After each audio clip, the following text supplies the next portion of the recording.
360 Mysuru properties ಯಾವಾಗಲೂ ನಮ್ಮ ಚಾನಲಿಂದ ಒಂದು ಹೊಸ ಬಿಲ್ಡಿಂಗ್ ಜೊತೆ ನಾನು ನಿಮ್ಮ ಮುಂದೆ ಬರ್ತಾ ಇದ್ವಿ. ಆದರೆ ಇವತ್ತಿರೋದು ಕನ್ಸ್ಟ್ರಕ್ಷನ್ ಇನ್ಫಾರ್ಮೇಷನ್ ಬಗ್ಗೆ. ಆ ಕನ್ಸ್ಟ್ರಕ್ಷನ್ ಇನ್ಫಾರ್ಮೇಷನ್ ಇವತ್ತು ನಮಗೆ ಕೊಡ್ತಾ ಇರೋದು ಓನಿಸ್ ಇಂಜಿನಿಯರ್ಸ್ ಆದ ಪ್ರೊಪ್ರೈಟರ್ ಸ್ನೇಹ ಮ್ಯಾಮ್. So welcome ma'am. ನಮಸ್ತೆ. ಇವತ್ತು ನಮ್ಮ ಇನ್ಫಾರ್ಮೇಷನ್ ಇದು ಅವರೇ ಕನ್ಸ್ಟ್ರಕ್ಷನ್ ಮಾಡಿರೋ ಬಿಲ್ಡಿಂಗ್. ಸೊ ಇದ್ರ ಕಂಪ್ಲೀಟ್ ಮಾಹಿತಿನ ನಮಗೆ ಸ್ನೇಹ ಮ್ಯಾಮ್ ಕೊಡ್ತಾರೆ. ಸೊ ಇವತ್ತು ಕನ್ಸ್ಟ್ರಕ್ಷನ್ ಇನ್ಫಾರ್ಮೇಷನ್ ಬಗ್ಗೆ ತಿಳ್ಕೊಳ್ಳೋಣ ಬನ್ನಿ ಮ್ಯಾಮ್. ಈ ಬಿಲ್ಡಿಂಗ್ನ ನೀವು ಎಷ್ಟು ದಿನದಲ್ಲಿ ಕಂಪ್ಲೀಟ್ ಮಾಡಿಕೊಟ್ರೆ ಮ್ಯಾಮ್? ಮೇಡಮ್ 9 ಮಂತ್ಸಲ್ಲಿ ಕಂಪ್ಲೀಟ್ ಮಾಡಿದ್ವಿ. ಇದು ಎಷ್ಟು ಫ್ಲೋರ್ಸ್ ಇದೆ? 3 ಫ್ಲೋರ್ಸ್ ಇದೆ. 3 ಫ್ಲೋರ್ಸ್ನ ಇವರು 9 ಮಂತ್ಸಲ್ಲಿ ಕಂಪ್ಲೀಟ್ ಮಾಡಿದ್ದಾರೆ. ಸೊ ಈ 3 ಫ್ಲೋರ್ಸ್ಗೆ ಏನೆಲ್ಲ ಡೀಟೇಲ್ಸ್ ಹೆಂಗಾಗಿ ಏನೆಲ್ಲ ಮೆಟೀರಿಯಲ್ಸ್ ಯೂಸ್ ಮಾಡಿದರೆ ಅದನ್ನು ತಿಳ್ಕೊಳ್ಳೋಣ ಮ್ಯಾಮ್. ಯಾವ ಸಿಮೆಂಟ್ ಯೂಸ್ ಮಾಡ್ತಾರೆ, ಯಾವ ಕಾಂಕ್ರೀಟ್ ಯೂಸ್ ಮಾಡ್ತಾರೆ, ಯಾವ ಸ್ಟೀಲ್ನ ಯೂಸ್ ಮಾಡ್ತಾರೆ ಮ್ಯಾಮ್ ನಿಮ್ಮ ಕನ್ಸ್ಟ್ರಕ್ಷನಲ್ಲಿ? ಮೇಡಮ್ ಎಂಟೈರ್ ಬಿಲ್ಡಿಂಗಿಗೆ ರಾಮ್ಕೋ ಸಿಮೆಂಟ್ ಯೂಸ್ ಮಾಡಿರೋದು 43 and 53. ಸ್ಟೀಲ್ ಬಂದು ಇಂಡಸ್ಟ್ರಿಯಲ್ ಯೂಸ್ ಮಾಡಿದ್ದೀವಿ. Okay, industrial. ಆ್ಯಂಡ್ ನೀವು ಹೇಗೆ ಸ್ಪೇಸಿಂಗ್ನೆಲ್ಲ ಹೇಗೆ ಇದನ್ನು ಮಾಡ್ತಾ, ಅಂದರೆ ನಿಮಗೆ ಪಾರ್ಕಿಂಗ್ ಜಾಸ್ತಿ ಸ್ಪೇಸ್ ಬಿಟ್ಟು ಇಲ್ಲ ನಿಮಗೆ ಯಾವುದು ರಿಕ್ವೈರ್ಮೆಂಟ್ ಕ್ಲೈಂಟ್ಗೆ ರಿಕ್ವೈರ್ಮೆಂಟ್ ಇದೆಯಾ ಅದ್ರ ಬಗ್ಗೆ ಕಾನ್ಸಂಟ್ರೇಟ್ ಮಾಡ್ತೀರಾ, ಅದು ಯಾವ ಥರ ಮಾಡ್ತೀರಾ? ಮೇಡಮ್ ಫಸ್ಟು ಕ್ಲೈಂಟ್ ರಿಕ್ವೈರ್ಮೆಂಟ್ ಇದ್ದಿದ್ದು complete half of the building, half of the site ಏರಿಯಾಗೆ ಏನು ಬರುತ್ತೆ ಪಾರ್ಕಿಂಗ್ ಮಾಡಿ 1 BHK ಮನೆ ಮಾಡಿ, ನೆಕ್ಸ್ಟ್ ಡ್ಯೂಪ್ಲೆಕ್ಸ್ ಕಾನ್ಸೆಪ್ಟ್ ಇತ್ತು. ಅದಾದ್ಮೇಲೆ ನೆಕ್ಸ್ಟು ಇಂಡಿಪೆಂಡೆಂಟ್ ಹೌಸ್ 2 BHK ಮಾಡಿ ಅಂದರೆ ರೆಸಿಡೆನ್ಷಿಯಲ್ ಬಿಲ್ಡಿಂಗ್ ಪ್ರಪೋಸಲ್ ಇತ್ತು. ಅದಾದ್ಮೇಲೆ ಫೈನಲ್ ಆಗಿ PG ಬಿಲ್ಡಿಂಗ್ ಬೇಕು ಅಂತ ಹೇಳಿದ್ರು. ಸೊ ಅವ್ರ ರಿಕ್ವೈರ್ಮೆಂಟ್ ತಕ್ಕಂತೆ ಟೋಟಲ್ ಆಗಿ ಬಿಲ್ಡಿಂಗಲ್ಲಿ 8 ರೂಮ್ಸ್ ಇದೆ, ಪ್ರತಿಯೊಂದಕ್ಕೂ ಕೂಡ ಅಟ್ಯಾಚ್ ಬಾತ್ರೂಮ್ ಇದೆ. ಓಕೆ, ನೆಕ್ಸ್ಟ್ ಇದು ಒಳಗಡೆ ಹೋಗ್ತಾ ಮಾತಾಡೋಣ. ಓಕೆ. ಆ್ಯಂಡ್ ಆಲ್ಸೋ ಮ್ಯಾಮ್ ನೀವು ಗೇಟ್ ಯಾವ್ದು ಮೆಟೀರಿಯಲ್ ಯೂಸ್ ಮಾಡಿ? MS ಗೇಟ್ ಯೂಸ್ ಮಾಡಿರೋದು. ಇದು ವರ್ತ್ ನಿಮಗೆ 350 to 450 rupees ಆಗುತ್ತೆ ಪರ್ ಸ್ಕ್ವೇರ್ ಫೀಟ್. ಓಕೆ, ನೀವೇ ನೋಡ್ಬೋದು ಗೇಟ್ ಇಸ್ ಕಂಪ್ಲೀಟ್ಲಿ ಎಷ್ಟು ಚೆನ್ನಾಗಿ ಡಿಸೈನ್ ಮಾಡಿದ್ದಾರೆ. So and also the main important, ನಿಮ್ಮದು ಕನ್ಸ್ಟ್ರಕ್ಷನಲ್ಲಿ ಎಷ್ಟು ಸ್ಕ್ವೇರ್ ಫೀಟ್ಗೆ ನೀವು ಕಾಸ್ಟ್ ಮಾಡ್ತಾ ಇದ್ದೀರಾ? ಅದು ವಿಡಿಯೋ ಎಂಡಲ್ಲಿ ಹೇಳ್ತೀನಿ. ತುಂಬ ಸರ್ಪ್ರೈಸಿಂಗ್ ಆಗಿದ್ದಾರೆ. ಮೈಸೂರು ತುಂಬ ಕಾಂಪಿಟೇಟಿವ್ ರೇಟ್, ಅದಕ್ಕೋಸ್ಕರ. Okay ma'am. But total built-up area ಬಂದು 28 ಚದರ ಇದೆ. ಸೈಟ್ ಮೆಷರ್ಮೆಂಟ್ ಬಂದು 19/50 ಇರೋದು. Okay ma'am. ಓಕೆ ಮ್ಯಾಮ್, ಇದು ಸ್ಪೇಸಿಂಗ್ ಏನು ಕೊಟ್ಟಿದ್ದೀರಾ? 4.5 feet ಇದೆ. ಓಕೆ, ನೀವು ವಿಂಡೋ ಎಲ್ಲದಕ್ಕೂ ಏನು ಯೂಸ್ ಮಾಡಿದ್ದೀರಾ? UPVC window 3 track with safety grill. Okay, ಇದು ಕೂಡ ನಿಮ್ಮದೇ ಬಜೆಟ್ ಆಗಿದೆ? ಹೌದು ಹೌದು, ವಿಂಡೋಸು ಡೋರ್ಸ್ ಎಲ್ಲ ನಮ್ಮ ಬಜೆಟಲ್ಲೇ ಬರುತ್ತೆ. ಓಕೆ, UPVC ಏನು ಗ್ರೀನ್ ಟೆಕ್ ಬ್ರ್ಯಾಂಡ್ ಯೂಸ್ ಮಾಡೋದು. ಓಕೆ. ಆ್ಯಂಡ್ ನೀವು ಎಲ್ಲ ಡೋರು ಇಲ್ಲಿ ಏನು ಯೂಸ್ ಮಾಡಿದ್ದೀರಾ? ಥ್ರೆಶೋಲ್ಡ್ ಆ್ಯಂಡ್ ಡೋರ್ ಯಾವ್ದು ಯೂಸ್ ಮಾಡಿದ್ದೀರಾ? ಮೇಡಮ್ ವಾಸ್ಕಲ್ಲಿ ಫ್ರೇಮ್ ಏನು ಬಂದಿದೆಯಲ್ಲ ಅದು ವೈಟ್ ಸಾಲ್ ಫ್ರೇಮ್ ಯೂಸ್ ಮಾಡಿರೋದು 5/3 ಸೆಕ್ಷನ್ನು. ಡೋರ್ಸ್ ಎಲ್ಲ ಬಂದು laminate doors with front handle back handle inches ಎಲ್ಲ ಬಂದು ನಿಮಗೆ SS ಫಿಟ್ಟಿಂಗ್ಸ್ ಇದೆ, ಮತ್ತೆ ಯೂರೋಪಲ್ ಲಾಕ್. ಈ ಥ್ರೆಶೋಲ್ಡ್ ನಿಮಗೆ ಕಾಂಟ್ರಾಕ್ಷನ್ ಅದೇ ಅಂದರೆ ವೆದರ್ ಚೇಂಜ್ ಆದಾಗ ಕಾಂಟ್ರಾಕ್ಷನ್ ಇದೆ, ಯಾವುದು ಪ್ರಾಬ್ಲಮ್ ಏನಾಗಲ್ವಾ? ಏನು ಪ್ರಾಬ್ಲಮ್ ಏನಿಲ್ಲ madam. So every 5 years building maintain ಮಾಡ್ಬೇಕು ನಾವು. ಪೇಂಟಿಂಗ್ ಮಾಡಿ ಮೇಂಟೈನ್ ಮಾಡಿದ್ರೆ ಏನು ಪ್ರಾಬ್ಲಮ್ಸ್ ಬರಲ್ಲ. ಈಗ ನಿಮ್ಮ ಹತ್ರ ನಾವು ಕನ್ಸ್ಟ್ರಕ್ಷನ್ ಮಾಡಿ ಏನಾದರೂ ವಿತಿನ್ 1 year ನಮ್ಗೆ ಏನಾದ್ರು ಪ್ರಾಬ್ಲಮ್ ಬಂತು ಅಂತ ಅಂದರೆ ಅದಕ್ಕೆ ನಿಮ್ದು ಏನಾದರೂ ಸೊಲ್ಯೂಷನ್ ಇರುತ್ತೆ ಅಥವಾ ಅಪ್ ಟು 2 years ವರೆಗೂ ನಾವೇನಿದೆ ಮೇಂಟೆನೆನ್ಸ್ ನಾವು ಮಾಡ್ಕೊಡ್ತೀವಿ. ಪ್ಲಂಬಿಂಗು ಎಲೆಕ್ಟ್ರಿಕಲ್ ಏನೇ ಬಂದ್ರೂ ಕೂಡ ಮೇಂಟೆನೆನ್ಸ್ ಮಾಡ್ಕೊಡ್ತೀವಿ, including doors also. Okay ma'am. So next ಇದು ಅವರೇ ಕನ್ಸ್ಟ್ರಕ್ಷನ್ ಮಾಡಿರೋ ಫಸ್ಟ್ ಫ್ಲೋರ್, ಇದು ಗ್ರೌಂಡ್ ಫ್ಲೋರ್. ಸೊ ಇದು first room and second room. So ನೀವು ನೋಡ್ಕೊಂಡು ಬನ್ನಿ ಮ್ಯಾಮ್. ನನಗೆ ನೆಕ್ಸ್ಟ್ ಇನ್ಫಾರ್ಮೇಷನ್ ಬೇಕಾಗಿರೋದು ಫ್ಲೋರಿಂಗ್ ಬಗ್ಗೆ. ನೀವು ಒಳಗಡೆ ಇನ್ಸೈಡ್ ಏನು ಯೂಸ್ ಮಾಡ್ತಿದ್ದೀರಾ, ಆಚೆ ಏನು ವೆಟ್ರಿಫೈಡ್ ಯೂಸ್ ಮಾಡ್ತಾ ಇದ್ದೀರಾ, ಆ್ಯಂಡ್ ಸ್ಟೇರ್ಕೇಸ್ ಏನು ಯೂಸ್ ಮಾಡ್ತೀರಾ, ಅದೆಲ್ಲ ಕಾಸ್ಟ್ ವೈಸ್ ಡಿಫ್ರೆಂಟ್ ಆಗಿರುತ್ತೆ ಪ್ರೈಸ್. ಹೌದು ಹೌದು. ಆ್ಯಂಡ್ ಏನು ಯೂಸ್ ಮಾಡಿದ್ದೀರಾ ಮ್ಯಾಮ್ ಆಚೆ ಔಟ್ಸೈಡ್ ಆ್ಯಂಡ್ ಇನ್ಸೈಡ್ ಏನು ಟೈಲ್ಸ್ ಯೂಸ್ ಮಾಡಿದ್ದೀರಾ? ಮೇಡಮ್ ಬೆಡ್ರೂಮ್ಸ್ ಒಳಗಡೆ 2/4 ಟೈಲ್ಸ್ ಯೂಸ್ ಮಾಡಿರೋದು. Worth of ₹50 per square feet. Per square feet 50 rupees ಬರುತ್ತೆ ನಿಮಗೆ. ಇದು ಆಂಟಿ ಸ್ಕಿಡ್ ಟೈಲ್ಸ್ ಬರುತ್ತೆ, ಇದು 40 rupees ಇರುತ್ತೆ. ಓಕೆ, ಅಂದ್ರೆ ಕಾರಿಡಾರ್ ಫ್ಲೋರಿಂಗ್ ಏನಿದೆಯಲ್ಲ 40 rupees. ಸ್ಟೇರ್ ಕೇಸ್ ಬಂದ್ಬಿಟ್ಟು ಆಂಟಿ ಸ್ಕಿಡ್ ಲಪೋತ್ರ ಸ್ಟೋನ್ಸ್, ಅದಕ್ಕೆ ಬಂದ್ಬಿಟ್ಟು 100 rupees ಆಗುತ್ತೆ ನಿಮಗೆ per square feet. And railings ಅದು SS railings Jindal metal. Okay, ಬನ್ನಿ ಮ್ಯಾಮ್ ಮೇಲೆ ಹೋಗೋಣ. ಈ ರೂಮ್ ಫಸ್ಟ್ ಫ್ಲೋರ್ನ ಫಸ್ಟ್ ಬೆಡ್ರೂಮ್. ಸೊ ಈ ರೂಮ್ನ ಕಂಪ್ಲೀಟ್ ಡೀಟೇಲ್ಸ್ ತಗೊಂಡ, ಎಷ್ಟು ಡೈಮೆನ್ಷನ್ ಇದೆ, ಏನು ಫಿಟ್ಟಿಂಗ್ಸ್ ಕೊಟ್ಟಿದ್ದಾರೆ ಅಂತ ಮ್ಯಾಮ್ ಹತ್ರ ತಿಳ್ಕೊಳ್ಳೋಣ. ಮ್ಯಾಮ್ ಇದು ರೂಮ್ ಡೈಮೆನ್ಷನ್ ನೀವು ಏನು ಯಾವ ಥರ ಪ್ಲ್ಯಾನ್ ಮಾಡಿದ್ದೀರಾ ma'am? Madam 12 feet by 14 feet ಇದೆ. ಎಲ್ಲ ರೂಮು ಅಷ್ಟೇ? ಎಲ್ಲ ಅಷ್ಟೇ ಸೇಮ್ ಆಸ್ ಇಟ್ ಇಸ್ ಬರುತ್ತೆ. ಓಕೆ. ಆ್ಯಂಡ್ ಏನು ಫಿಟ್ಟಿಂಗ್ಸ್, ಬಾತ್ರೂಮ್ ಫಿಟ್ಟಿಂಗ್ಸ್ ಎಲ್ಲ ಏನು ಕೊಟ್ಟಿದ್ದೀರಾ? ಮೇಡಮ್ ಬಾತ್ರೂಮ್ ಸೆರಾಮಿಕ್ಸ್ ಎಲ್ಲ ಬಂದು ಪ್ಯಾರಿವೇರ್ ಇದೆ. ಟ್ಯಾಪ್ಸ್ ಎಲ್ಲ ಬಂದ್ಬಿಟ್ಟು ವೆನಿಡಾ ಇದೆ. Okay ma'am. ಅಂದರೆ ನೀವು ಇದನ್ನ ಡಿಸೈನ್ ಮಾಡೋ ಪರ್ಪಸ್ ಏನಂದರೆ ಮೋರ್ ದ್ಯಾನ್ 2 ಬೆಡ್ಸ್ನ ಡಿಸೈನ್ ಮಾಡುವಷ್ಟು, ಅಲೋಕೇಟ್ ಮಾಡುವಷ್ಟು ಡಿಸೈನ್ ಆಗಿದೆ ಅಲ್ಲ? 3 beds ಆರಾಮಾಗಿ ಪ್ಲೇಸ್ ಮಾಡ್ಬೋದು. ಆ್ಯಕ್ಚುಲಿ ಇದು ನನ್ನ ಪರ್ಸ್ನಲ್ ರಿವ್ಯೂ. ಆ್ಯಕ್ಚುಲಿ ನಾವು ಬೇರೆ PG ನೋಡ್ತಾ ಇರ್ತೀವಿ, ತುಂಬ ಸಫಿಕೇಟ್ ಆಗಿ ದುಡ್ಡಿನ ಪರ್ಪಸ್ ಆಗಿ ತುಂಬ ಚಿಕ್ಕದಾಗಿ ರೂಮ್ನ ಡಿಸೈನ್ ಮಾಡ್ತಾರೆ. ಬಟ್ ಇವರು ರೂಮ್ನ ತುಂಬ ವಿಶಾಲವಾಗಿ ಡಿಸೈನ್ ಮಾಡಿರೋದ್ರಿಂದ ತುಂಬ ಚೆನ್ನಾಗಿರುತ್ತೆ ರೂಮ್. ನಮಗೆ ತುಂಬ ಚಿಕ್ಕದು ಬ್ಯಾಚುಲರ್ ರೂಮ್ ಅಂತ ಅನ್ಸಲ್ಲ, ತುಂಬ ಚೆನ್ನಾಗಿದೆ. ಮೋರ್ ದ್ಯಾನ್ 2 ಬೆಡ್ನ ಅಲೋಕೇಟ್ ಮಾಡೋಷ್ಟು ಸ್ಪೇಸಿಂಗ್ ಇದೆ. ಸೊ ಬಾತ್ರೂಮ್ ಫಿಟ್ಟಿಂಗ್ಸ್ನ ನೋಡ್ಬೇಡೋಣ ಮ್ಯಾಮ್. ಡೋರ್ ಎಲ್ಲ ನೀವು ಬಾತ್ರೂಮ್ ಯಾವ ಫಿಟ್ಟಿಂಗ್ಸ್ ಯೂಸ್ ಮಾಡಿದ್ದೀರಾ? ಮೇಡಮ್ ಡೋರ್ ಬಂದು PVC ಡೋರ್. ಓಕೆ. ಮತ್ತೆ ಇದೇನಾದ್ರು ನಮಗೆ 1 year ಒಳಗಡೆ ಡ್ಯಾಮೇಜ್ ಅಂತ ಆಯಿತು ಅಂತ ಅಂದ್ರೂ ನಮಗೆ ನಿಮ್ಮ ಹತ್ರ ರೀಪ್ಲೇಸಬಲ್ ರಿಪ್ಲೇಸ್ಮೆಂಟ್ ಹೌದು. So this the fittings ma'am ಹೇಳ್ದಂಗೆ ಫಿಟ್ಟಿಂಗ್ಸ್ನ ಕೊಟ್ಟಿದ್ದಾರೆ. ಒಳಗಡೆ ಫ್ಲೋರ್ ಮೌಂಟೆಡ್ ಕಮೋಡ್ನ ಕೊಟ್ಟು ಆ್ಯಂಡ್ ಆಂಟಿಸ್ಕಿಟ್ ಟೈಲ್ಸ್ನ ಕೊಟ್ಟಿದ್ದಾರೆ. ಸೊ ಬಾತ್ರೂಮಲ್ಲಿ ಇವರು ಒಂದು ಫ್ಲೋರ್ ಮೌಂಟೆಡ್ ಕಮೋಡ್ ಕೊಟ್ಟು ಒಂದು ಗಿಜರ್ ಪಾಯಿಂಟ್ನ ಕೊಟ್ಟಿದ್ದಾರೆ. So 2 tap.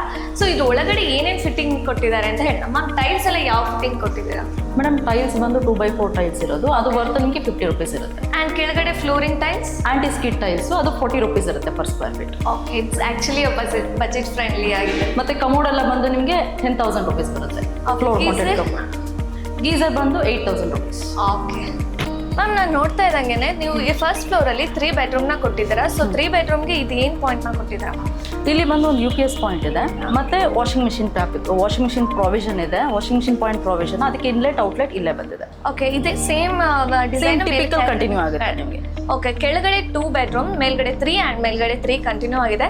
ಆ್ಯಕ್ಚುಲಿ ನನ್ನ ಪ್ರಕಾರ ತುಂಬ ಚೆನ್ನಾಗಿ ಡಿಸೈನ್ ಮಾಡಿದ್ದಾರೆ, ತುಂಬ ಸ್ಪೇಷಿಯಸ್ ಆಗಿ ಡಿಸೈನ್ ಮಾಡಿದ್ದಾರೆ. ತುಂಬ ಮುಖ್ಯವಾಗಿ ಅದೇ ಬೇಕಾಗಿರೋದು, ಸ್ಪೇಷಿಯಸ್ ಆಗಿ ಡಿಸೈನ್ ಮಾಡಿದ್ದಾರೆ. As per the client and as per the design ಕೂಡ ತುಂಬ ಚೆನ್ನಾಗಿ ಡಿಸೈನ್ ಮಾಡಿದ್ದಾರೆ. ರೂಮ್ ಬಗ್ಗೆ ನೀವೆಲ್ಲ ಡೀಟೇಲ್ಸ್ನ ಹೇಳಾಯಿತು. ಈಗ ನಮಗೆ ಪೇಂಟ್ ಬಗ್ಗೆ ಡಿಸೈನ್ ಬೇಕಿತ್ತು. ಸೊ ನೀವು ಪೇಂಟ್ನ ಒಳಗಡೆ ಇಂಟೀರಿಯರ್ ಆ್ಯಂಡ್ ಆಚೆ ಏನು ನೀವು ಕಾಸ್ಟ್ ಮಾಡಿದ್ದೀರಾ ಆ್ಯಂಡ್ ಅದ್ರದ್ದು ಕಾಸ್ಟು ಬೇಕು, ಯಾವ ಪೇಂಟ್ನ ಯೂಸ್ ಮಾಡಿದ್ರೆ ಅದು ಬ್ರ್ಯಾಂಡ್ ಕೂಡ ಬೇಕು. ಮೇಡಮ್ ಮನೆ ಒಳಗಡೆ ಎಲ್ಲ ಬಂದು ಕಂಪ್ಲೀಟ್ ಬಿಲ್ಡಿಂಗ್ ಏಷ್ಯನ್ ಬ್ರ್ಯಾಂಡೇ ಯೂಸ್ ಮಾಡಿರೋದು. ಮನೆ ಒಳಗಡೆ ಏನು ಮಾಡಿದ್ದೀವಿ ಅಂದರೆ 2 ಕೋಟ್ ಪಟ್ಟಿ ಮಾಡಿ ಕಂಪ್ಲೀಟ್ ರಬ್ ಮಾಡಿ ಅದ್ರ ಮೇಲೆ 1 ಕೋಟ್ ಪ್ರೈಮರು, ಅದಾದ್ಮೇಲೆ ಅದ್ರ ಮೇಲೆ 2 ಕೋಟ್ ಪ್ರೀಮಿಯಂ ಎಮಲ್ಷನ್ ಪೇಂಟ್ ಬರುತ್ತೆ. ಸೊ ಅದು ಓನರ್ ಸೆಲೆಕ್ಟ್ ಮಾಡ್ತಾರೆ ಯಾವುದು ಅಂತ. ಮತ್ತೆ ಮನೆ ಹೊರಗಡೆ ಬಂತು ಅಂದರೆ 1 ಕೋಟ್ ಪ್ರೈಮರ್ ಆಗುತ್ತೆ, 2 ಕೋಟ್ ಏಸ್ ಪೇಂಟ್ ಬರುತ್ತೆ ಏಷ್ಯನ್ ಬ್ರ್ಯಾಂಡು. ಮತ್ತೆ ಈ ಡೋರ್ ವಾಸ್ಕಲ್ಗೆಲ್ಲ ಬಂದ್ಬಿಟ್ಟು NML ಪೇಂಟ್ ಬರುತ್ತೆ. ಇದೆಲ್ಲ ಪ್ರತಿಯೊಂದು ಸೆಲೆಕ್ಷನ್ ಕೂಡ ಓನರೇ ಮಾಡ್ತಾರೆ. ಓಕೆ, ಫ್ಲೋರಿಂಗ್ ಅಂದ್ರೆ ನಿಮ್ದು first construction main thing quality ಆಗಿರುತ್ತೆ. ಕ್ವಾಲಿಟಿ. ಓಕೆ, ನಾನು ಎಷ್ಟೊಂದು ಕನ್ಸ್ಟ್ರಕ್ಷನ್ ಇದರಲ್ಲಿ ಫಸ್ಟ್ ಪ್ರೈಮರ್ನ ಸ್ಕಿಪ್ ಮಾಡಿಬಿಡ್ತಾರೆ. 2 ಕೋಟ್ ಪ್ರೈಮರ್ ಏನಿರುತ್ತೆ ಅದು 1 ಕೋಟ್ ಪ್ರೈಮರ್ ಮಾಡಿ 1 ಕೋಟ್ನ ಸ್ಕಿಪ್ ಮಾಡಿಬಿಡ್ತಾರೆ. ಬಟ್ ಇವ್ರಿಗೆ ಏನು ಪೇಂಟಿಂಗ್ಗೆ ಏನೆಲ್ಲ ಪ್ರೊಸೀಜರ್ ಇದೆ ಅದನ್ನು ಕಂಪ್ಲೀಟಾಗಿ ಮಾಡಿದ್ದಾರೆ. ಸೊ ನೆಕ್ಸ್ಟ್ ನನಗೆ ಪ್ಲಂಬಿಂಗ್ ಆ್ಯಂಡ್ ಎಲೆಕ್ಟ್ರಿಕಲ್ ಡೀಟೇಲ್ಸ್ ಬೇಕು ಮ್ಯಾಮ್. ಓಕೆ, ಸೊ ಇಷ್ಟು ತನಕ ಬಿಲ್ಡಿಂಗ್ನ ಹೇಗೆ ಡಿಸೈನ್ ಮಾಡಿದ್ದಾರೆ, ಪರ್ ಫ್ಲೋರ್ ಏನೆಲ್ಲ ರೂಮ್ನ ಹೆಂಗೆ ಕೊಟ್ಟಿದ್ದಾರೆ, ಯಾವ ಥರ ಡಿಸೈನ್ ಮಾಡಿದ್ದಾರೆ ಅಂತ ನೋಡಿದ್ವಿ. ನಮಗೆ ತುಂಬ ಮುಖ್ಯವಾಗಿ ಬೇಕಾಗಿರೋದೆ electrical and plumbing details. So ನಾವು ಮ್ಯಾಮ್ ಹತ್ರ ಈಗ electrical and plumbing details and ಟೆರೆಸಲ್ಲಿ ಅವ್ರು ಏನೆಲ್ಲ ಕೊಟ್ಟಿದ್ದಾರೆ ಅದ್ರ ಬಗ್ಗೆ ತಿಳ್ಕೊಳ್ಳೋಣ. ಮ್ಯಾಮ್ ನನಗೆ ಈಗ ಡೀಟೇಲ್ಸ್ ಬೇಕಾಗಿರೋದು, ನೀವು ಸಮ್ ಕೆಪಾಸಿಟಿ ಏನು ಮಾಡಿದ್ದೀರಾ, ಟ್ಯಾಂಕ್ ಕೆಪಾಸಿಟಿ ಹೆಂಗೆ ಕೊಟ್ಟಿದ್ದೀರಾ ಆ್ಯಂಡ್ ಟೆರೆಸಲ್ಲಿ ನೀವೇನೆಲ್ಲ ಕೊಟ್ಟಿದ್ದೀರಾ, ಯಾವ ಮೆಟೀರಿಯಲ್ಸ್ ಯೂಸ್ ಮಾಡಿದ್ದೀರಾ ಆ್ಯಂಡ್ ನನಗೆ ತುಂಬ ಮುಖ್ಯವಾಗಿ ಬೇಕಾಗಿರೋದು ಎಲೆಕ್ಟ್ರಿಕಲ್ ಆ್ಯಂಡ್ ಪ್ಲಂಬಿಂಗ್ ಡೀಟೇಲ್ಸ್ನ ಕೊಡ್ತೀರಾ? Okay madam, first of all ಇವಾಗ ಗ್ರೌಂಡ್ ಫ್ಲೋರಲ್ಲಿ ನಾವು ಸಂಪು ಬಂದಿದೆಯಲ್ಲ ಅದು 9,000 ಲೀಟರ್ ಕೆಪಾಸಿಟಿ ಕೊಟ್ಟಿದ್ದೀನಿ.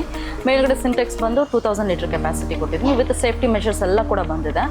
ನೆಕ್ಸ್ಟ್ ಅದು ಬಂತು ಅಂದರೆ ಪ್ಲಂಬಿಂಗ್ ವಿಷಯಕ್ಕೆ ಬಂತು ಅಂದರೆ ನಾವು ಆಶೀರ್ವಾದ್ ಪೈಪ್ಸ್ ಯೂಸ್ ಮಾಡಿದ್ದೀವಿ, ಮತ್ತು ಸುಪ್ರೀಂ ಬ್ರ್ಯಾಂಡ್ ಪೈಪ್ಸ್ ಯೂಸ್ ಮಾಡಿದ್ದೀವಿ.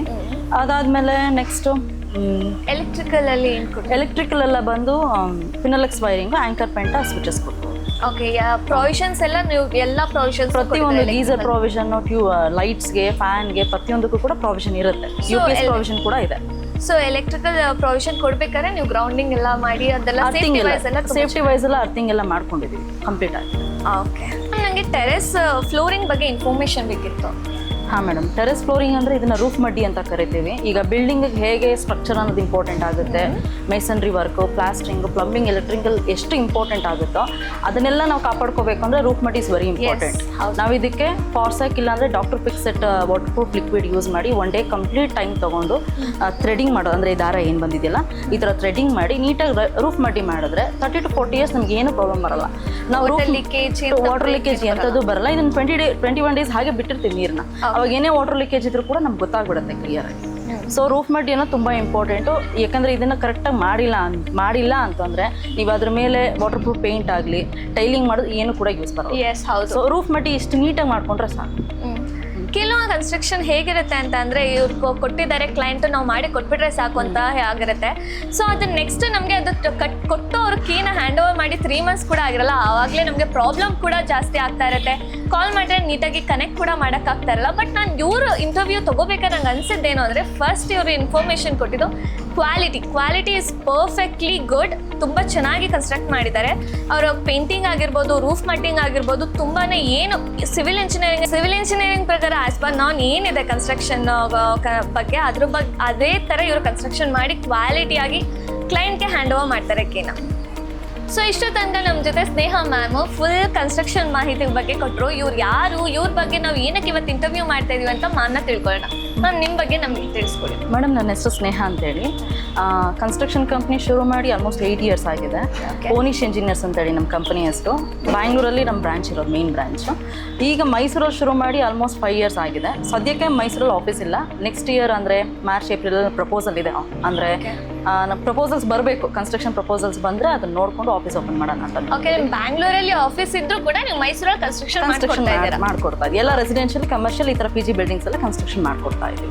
ಓಕೆ, ಸೊ ಇವ್ರ ಕಂಪ್ನಿ ನೇಮ್ ಓನಿಶ್ ಇಂಜಿನಿಯರ್ಸ್. ಸೊ ನೀವೇನಾದ್ರೂ ಪ್ಲಾನ್ ಮಾಡ್ತಾ ಇದ್ರೆ ತುಂಬಾ ಕ್ವಾಲಿಟಿಯಾಗಿ ಕನ್ಸ್ಟ್ರಕ್ಷನ್ ಮಾಡಬೇಕು, ಆರಾಮಾಗಿ ಕೀನ ಹ್ಯಾಂಡ್ ಓವರ್ ತಗೋಬೇಕು ಅಂತ ನೀವು ಅನ್ಕೊಂಡಿದ್ರೆ ಪ್ಲೀಸ್ ಕಾಂಟ್ಯಾಕ್ಟ್ ಓನಿಶ್ ಇಂಜಿನಿಯರ್ಸ್. ಸೊ ನೀವು ನಾವೇನು ಹೇಳೋದೇನು ಬೇಕಾಗಿಲ್ಲ, ನೀವೇ ಈಗ ಫಿಸಿಕಲ್ ಆಗಿ ನೋಡಿದ್ದೀರಾ ಹೇಗೆ ಕ್ವಾಲಿಟಿ ಆಗಿದೆ, ಏನೆಲ್ಲ ಸಿವಿಲ್ ನಾನ್ಸ್ ಯೂಸ್ ಮಾಡಿ ಕನ್ಸ್ಟ್ರಕ್ಷನ್ ಮಾಡಿದ್ದಾರೆ ಅಂತ ನೀವೇ ನೋಡಿದ್ದೀರಾ.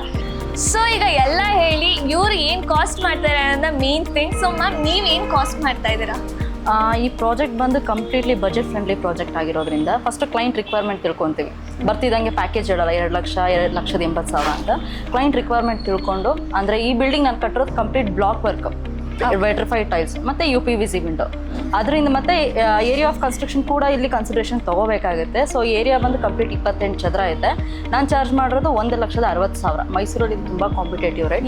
So total cost of project ಬಂದು ನಿಮಗೆ 45 lakhs ಆಗುತ್ತೆ. ಜನವರಿ ಮಿಡ್ಡಲ್ಲಿ ನಾನು ಶುರು ಮಾಡಿದ್ವಿ ಪ್ರಾಜೆಕ್ಟ್ನ. ಡಿಸೆಂಬರ್ 2024 ಜನವರಿ ಮಿಡ್ಡಲ್ಲಿ ಸ್ಟಾರ್ಟ್ ಮಾಡಿ ಈ ಡಿಸೆಂಬರ್ ಫಸ್ಟ್ ವೀಕಲ್ಲಿ ಪ್ರಾಜೆಕ್ಟ್ ಕಂಪ್ಲೀಟ್ ಮಾಡಿ ಹ್ಯಾಂಡ್ ಓವರ್ ಮಾಡಿದ್ವಿ. ಗೃಹ ಪ್ರವೇಶ ಕೂಡ ಕಂಪ್ಲೀಟ್ ಆಗಿದೆ. ಓನರ್ ಕೂಡ ತುಂಬ ಖುಷಿಯಾಗಿದ್ದಾರೆ.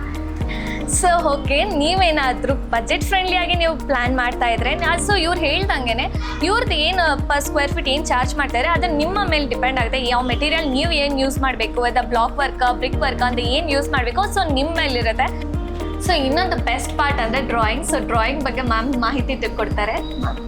ಮೇಡಮ್, ಏನಾಗುತ್ತೆ ಅಂದರೆ ಈಗ ಸಪೋಸ್ ಯಾರನ್ನ ಕ್ಲೈಂಟ್ಸ್ ಫಸ್ಟಿಗೆ ಬಂತು ಅಂದರೆ ನಾವು ಸ್ಕಿಮ್ಯಾಟಿಕ್ ಪ್ಲಾನ್ಗಾಗಲಿ ಕೊಟೇಶನ್ಸ್ಗಾಗಲಿ ಚಾರ್ಜಸ್ ಮಾಡೋದಿಲ್ಲ. ಓಕೆ, ಸಪೋಸ್ ಅವ್ರಿಗೆ ಅವ್ರಿಗೆ ಕೊಟ್ಟಂಥ ಪ್ರಪೋಸಲ್ ತಕ್ಕಂತೆ ನಾವು ಅವ್ರನ್ನ ರೀಚ್ ಆದರೆ, ಅವ್ರಿಗೆ ಇಷ್ಟ ಆಗಿ ನಮ್ಮ ಪ್ರಾಜೆಕ್ಟ್ಸ್ ಕೊಟ್ಟರೆ ಫರ್ದರ್ ಬರ್ತಕ್ಕಂಥ ಸ್ಟ್ರಕ್ಚರಲ್ ಡೀಟೇಲ್ಸ್ಗಾಗಲಿ ಅಥವಾ 3Dಗಾಗಲಿ ವಾಕ್ಥ್ರೂಗಾಗಲಿ ಅದು ಯಾವುದಕ್ಕೂ ಕೂಡ ಚಾರ್ಜಸ್ ಇರಲ್ಲ. ಫುಲ್ ಕಂಪ್ಲೀಟ್ ಫ್ರೀ ಆಗಿರುತ್ತೆ. ಓಕೆ, ಸೊ ನಿಮ್ಗೆ ಏನಾದ್ರು ಪ್ರಾಜೆಕ್ಟ್ ಇಷ್ಟ ಆಗಿತ್ತು ಅಂತ ಅಂದರೆ, ಪ್ರಾಜೆಕ್ಟ್ ಇಷ್ಟ ಆಗಿ ಅವ್ರಿಗೆ ಹ್ಯಾಂಡ್ ಓವರ್ ಮಾಡಿದ್ರೆ, so completely drawing free, structure ಇಂದ ಫ್ರೀ ಆಗುತ್ತೆ. ಸೊ ನಿಯರ್ಲಿ 1 lakh ನಿಮ್ಗೆ ಫ್ರೀ ಆಗುತ್ತೆ, ಬಿಕಾಸ್ ಸ್ಟ್ರಕ್ಚರ್ಸ್ಗೆ ಕಾಸ್ಟ್ಲಿ ಆಗುತ್ತೆ. ಸೊ ನಿಮಗೆ ನಿಯರ್ಲಿ 1 lakh ಡ್ರಾಯಿಂಗ್ ಫ್ರೀ ಆಗಿ ಇವ್ರು ಕೊಡ್ತಾರೆ. ಇವಾಗ ಸಪೋಸ್ ಏನಾದರೂ ಕನ್ಸ್ಟ್ರಕ್ಷನ್ ಮಾಡಬೇಕು ಅಂತಂದರೆ, ಈಗ ನಾನು 1,60,000 ಅಂತ ಹೇಳಿದೆ, 2.5 ಲಕ್ಷಕ್ಕೂ ಕೂಡ ಕನ್ಸ್ಟ್ರಕ್ಷನ್ ಮಾಡ್ಬೋದು. ಇದರಲ್ಲಿ ಏನು ಡಿಫ್ರೆಂಟ್ ಆಗುತ್ತೆ ಅಂತಂದರೆ, ನಾನು ಇವಾಗ 1,60,000 ಅಂತ ಚಾರ್ಜ್ ಮಾಡಿದಾಗ ಸ್ಟ್ರಕ್ಚರ್ ಅನ್ನೋದು ಬೇರೆ ಬರಲ್ಲ. ಈ ಸಾಯಿಲ್ ಕಂಡೀಷನ್ಗೆ ಸ್ಟ್ರಕ್ಚರ್ ಅನ್ನೋದು 1,600ಗಾದರೂ ಅದೇ ಬರುತ್ತೆ, 2,500ಗಾದರೂ ಅದೇ ಬರುತ್ತೆ. ಯಾವಾಗ ವೇರಿ ಆಗುತ್ತೆ ಅಂತಂದರೆ that depends painting, flooring and door ಮತ್ತು ವಿಂಡೋ ಫಿಟ್ಟಿಂಗ್ಸ್ ಇಂಥದಕ್ಕೆಲ್ಲ ಬಂದಾಗ ನಿಮಗೆ ಡಿಫರ್ ಆಗೋದು. ಸ್ಟ್ರಕ್ಚರ್ ಅಂತ ಬಂದಾಗ ಏನೇ ಚಾರ್ಜ್ ಮಾಡಿದ್ರು one and the same for particular soil condition. So ಇವ್ರು ಏನು ಹೇಳ್ತಾ ಇದ್ದಾರೆ ಅಂತ ಅಂದರೆ, ಒಂದೊಂದು ಕ್ಲೈಂಟ್ ಮೇಲೂ ಒಂದೊಂದು ಥರ ಡಿಫ್ರೆಂಟ್ ಆಗುತ್ತೆ. ಅಂದರೆ ಸ್ಟಾರ್ಟಾ ಅಂದರೆ ಸಾಯಿಲ್ ಸ್ಟಾರ್ಟಾ ಯಾವ್ದಿರುತ್ತೆ ಅದ್ರ ಮೇಲೆ ಡಿಪೆಂಡ್ ಆಗುತ್ತೆ. ಆ್ಯಂಡ್ ಮೆಟೀರಿಯಲ್ಸ್ ಯಾವುದೇ ಯೂಸ್ ಮಾಡಿದರೆ ಅದ್ರ ಮೇಲೆ ಡಿಪೆಂಡ್ ಆಗುತ್ತೆ. ಈ ಬಿಲ್ಡಿಂಗ್ಗೆ ಬ್ಲಾಕ್ ವರ್ಕ್ ಕೊಟ್ಟಿದ್ದಾರೆ, ಸೊ ನಿಮ್ಮ ಬಿಲ್ಡಿಂಗ್ಗೆ ಇನ್ನು ಬ್ರಿಕ್ ವರ್ಕ್ ಬೇಕು ಅಂದರೆ ಅದ್ರ ಮೇಲೆ ಕಾಸ್ಟ್ ವೇರಿ ಆಗುತ್ತೆ.